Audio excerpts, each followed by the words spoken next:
की जे सिर का बाहो न लवै हो, जे सिर का बाहो न लवै बेटी लवै सिरवा।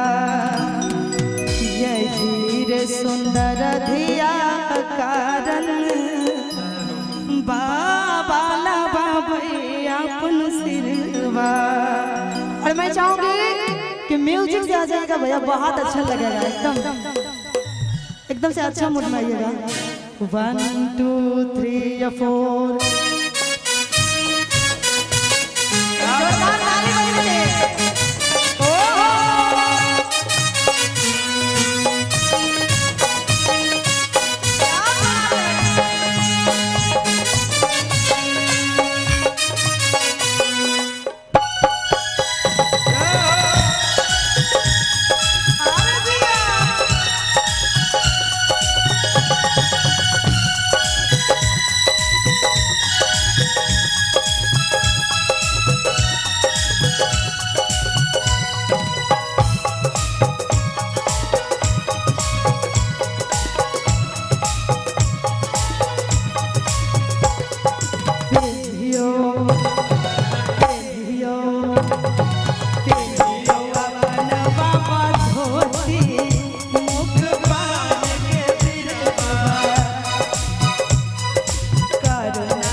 आइए।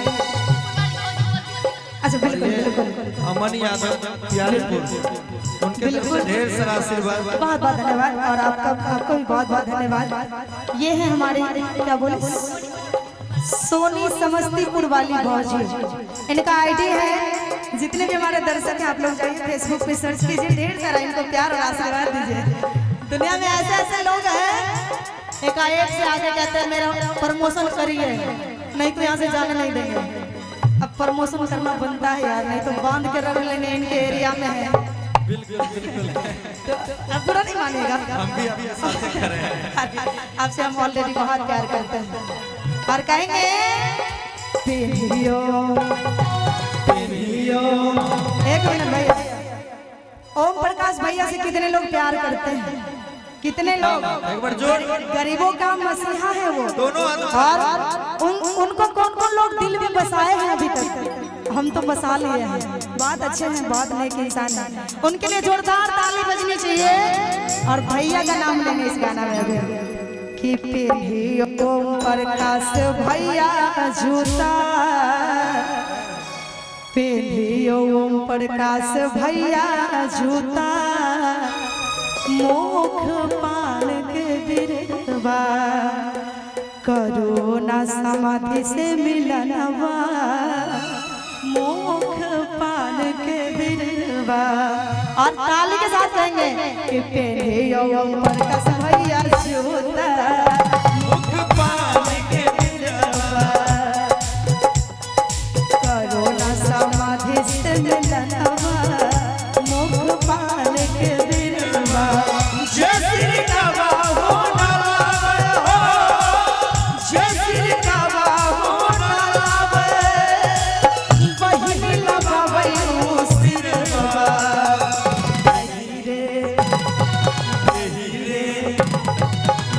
रे सुंदर बहिनी कारण, भैया लगावै अपन सिरवा, रे सुंदर बहिनी कारण, भैया लगावै अपन सिरवा।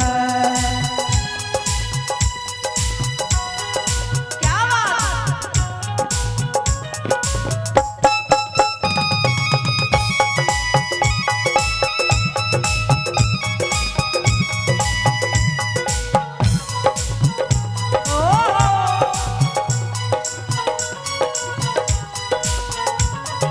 और अंतिम में कहती है लड़की कौन भाव में? बांधो मामा, बांधो मामा, बांधो मामा अपन पगरिया, मुख पान के बिरवा, करुणा समाधि से मिलनवा, मुख पान के बिरवा। जय श्री काबा हो नालावे हो, जय श्री काबा हो नालावे, भजन लगावै सिरवा, जय रे सुंदर रिया कारण, मामा लगावै अपन सिरवा, रे सुंदर रिया कारण, बाबा लगावै अपन सिरवा, रे सुंदर रिया कारण, बाबा लगावै अपन सिरवा, रे सुंदर रिया भैया लगावै अपन सिरवा, रे सुंदर रिया बाबू लगावै अपन सिरवा। एक और फरमाइश था उधर से।